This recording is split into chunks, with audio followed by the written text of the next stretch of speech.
আজ ৭ই জুলাই ২২শে আষাঢ় রবিবার। রথযাত্রার এই পবিত্র দিনে একবার হলেও শ্রবণ করুন জগন্নাথ দেবের অমৃত কথা। মনে করা হয় জগন্নাথ দেবের অমৃত কথা শ্রবণ করলে ১০ জন্মের পাপের ক্ষয় হয়, এবং আজ একবার হলেও পাঠ করুন এই মন্ত্রটি।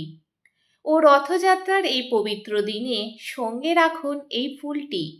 শ্রীকৃষ্ণ বা জগন্নাথ দেবের আশীর্বাদে এবং মা লক্ষ্মীর কৃপায় আপনার সংসার থেকে সমস্ত দুঃখের অবসান ঘটবে এবং সুখ সমৃদ্ধি ও ধনসম্পদে ভরে উঠবে আপনার সংসার। জগন্নাথ দেবের অমৃত কথা। মালবরাজ ইন্দ্রদুম্ন ছিলেন পরম বিষ্ণু ভক্ত। একদিন এক তেজস্বী সন্ন্যাসী তার রাজবাড়িতে পদার্পণ করেন। দেব দ্বিজে ভক্তিপরায়ণ রাজা ইন্দ্রদুম্ন পরম যত্নে সন্ন্যাসীর সেবা যত্ন করলেন। সন্ন্যাসী ভারতবর্ষে সমস্ত তীর্থের কথা বলে পুরুষোত্তম ক্ষেত্রের নীল পর্বতে ভগবান বিষ্ণুর পূজার কথা জানালেন। এখানে ভগবান বিষ্ণু গুপ্তভাবে শবরদের দ্বারা নীলমাধব রূপে পূজিত হচ্ছেন। নীলমাধব সাক্ষাৎ মুক্তিপ্রদায়ক, তিনি মোক্ষ প্রদান করেন। সন্ন্যাসীর কথা শুনে ভগবান বিষ্ণুর ভক্ত রাজা ইন্দ্রদুম্ন ভগবানের রূপ দর্শনে আকুল হলেন। রাজা তার পুরোহিতের ভাই বিদ্যাপতিকে শবরদের রাজ্যে গিয়ে নীলমাধবের সন্ধান করে আনতে বললেন। এরপর শবরদের দেশে এসে বিদ্যাপতি শবরদের রাজা বিশ্বাবসুর সাথে সাক্ষাৎ করলেন। বিশ্বাবসু মারফত বিদ্যাপতি নীলমাধবকে দর্শন লাভ করলেন। তারপর বিদ্যাপতি গিয়ে রাজাকে সব জানালেন। রাজা খবর পেয়ে সৈন্য সামন্ত নিয়ে নীলমাধবের দর্শনে আসলেন। ইন্দ্রদুম্ন পুরুষোত্তম ক্ষেত্রে এসে নীলমাধব দর্শন করতে গেলে শুনলেন নীলমাধব অন্তর্ধান করেছেন। মতান্তরে শবররাজ বিশ্বাবসু সেটিকে লুকিয়ে রাখেন।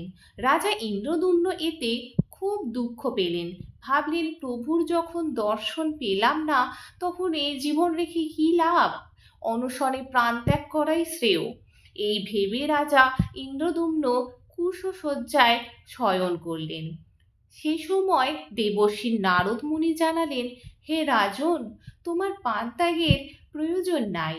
এই স্থানে তোমার মাধ্যমে ভগবান জগন্নাথ দেব দারুব্রহ্মরূপে পূজা পাবেন। স্বয়ং পিতা ব্রহ্মা একথা জানিয়েছেন।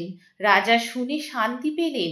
এক রাতের কথা, রাজা শয়নে ভগবান বিষ্ণুর স্বপ্ন পেলেন। স্বপ্নে ভগবান শ্রীহরি বললেন, হে রাজন, তুমি আমার প্রিয় ভক্ত। ভক্তদের থেকে আমি কদাপি দূর হই না। আমি সমুদ্রে ভাসতে ভাসতে তোমার নিকট আসছি।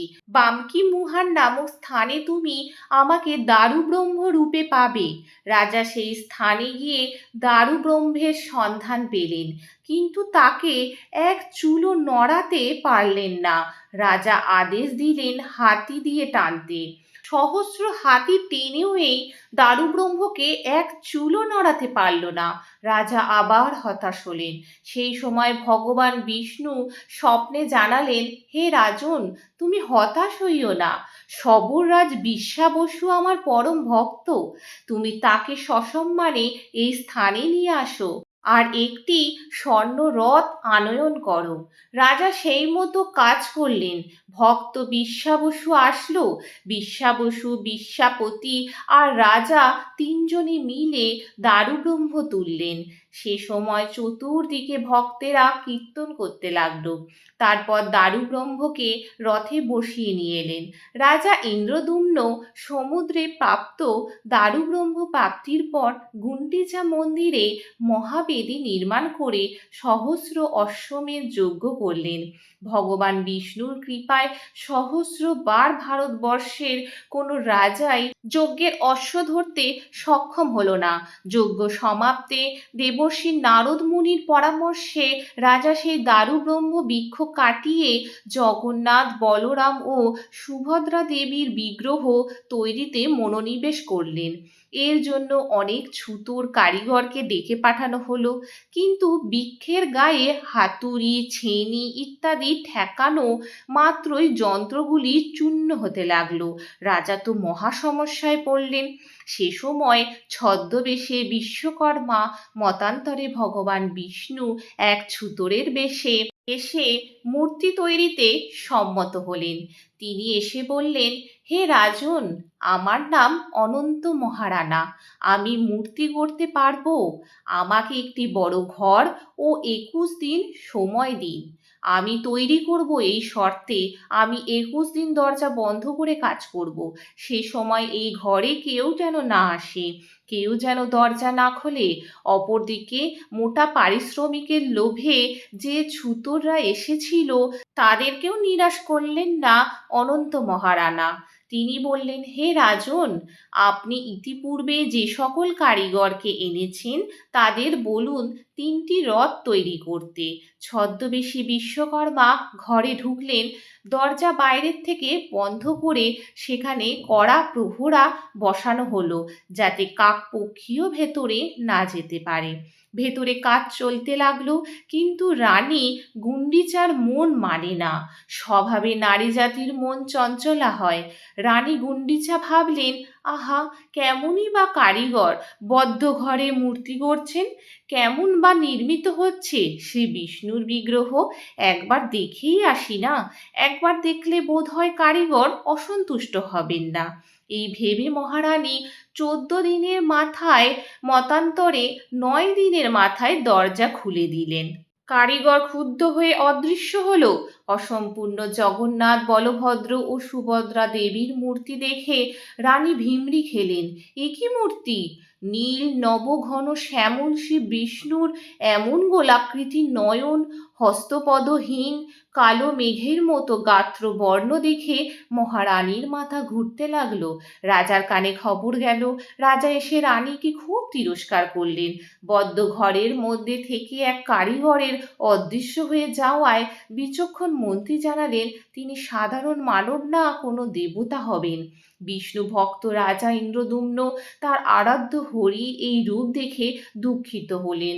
রাজাকে সেই রাতে ভগবান বিষ্ণু আবার স্বপ্ন দিলেন। বললেন, আমার ইচ্ছায় দেবশিল্পী মূর্তি নির্মাণ করতে এসেছিলেন, কিন্তু শর্ত ভগ্ন হওয়াতে এই রূপ মূর্তি গঠিত হয়েছে। হে রাজন, তুমি আমার পরম ভক্ত। আমি এই অসম্পূর্ণ মূর্তিতেই তোমার পূজা নেব।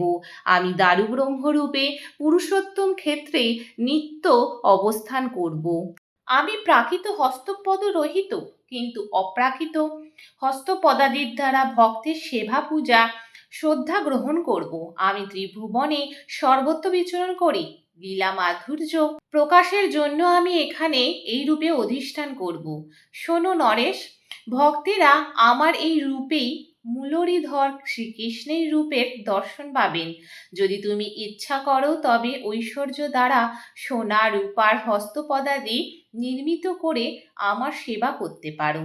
আমরা দেখেছি যে ভগবান বিষ্ণু তার পরম ভক্ত রাজা ইন্দ্রদুম্নকে স্বপ্নে সান্ত্বনা দিচ্ছেন এই বলে যে তিনি সেই হস্তপদ রহির বিকট মূর্তিকেই পূজা নেবেন।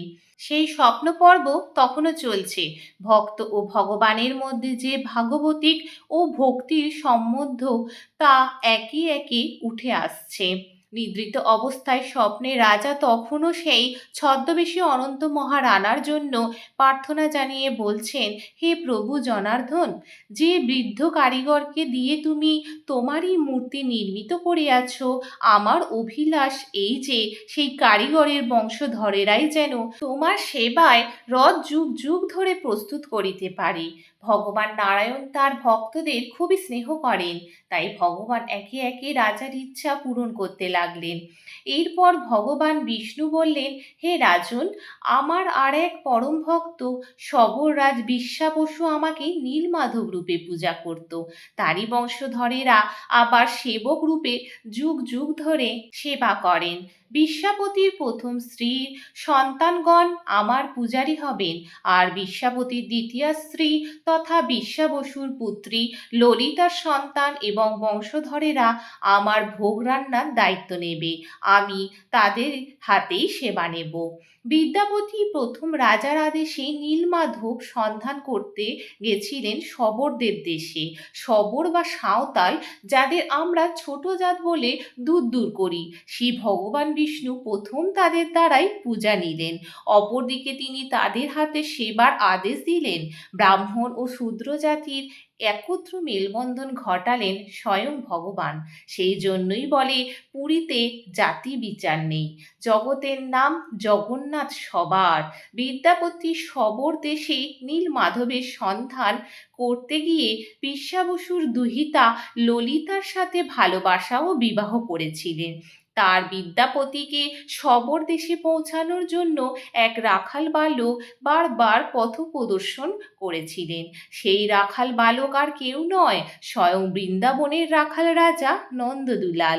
ইন্দ্রদুম্ন স্বপ্নে ভগবান বিষ্ণুর কাছে প্রতিশ্রুতি দিলেন, হে মধুসূদন, প্রতিদিন মাত্র এক প্রহর অর্থাৎ 3 ঘন্টার জন্য মন্দিরের দ্বার বন্ধ থাকবে, বাকি সময় মন্দিরের দ্বার অবারিত থাকবে, যাতে তোমার সন্তান ভক্তেরা তোমার দর্শন লাভ করে। সারাদিন আপনার ভোগ চলবে, আপনার হাত কদাপি শুকনো থাকবে না। ভগবান বিষ্ণু রাজাকে তাই বর দিলেন।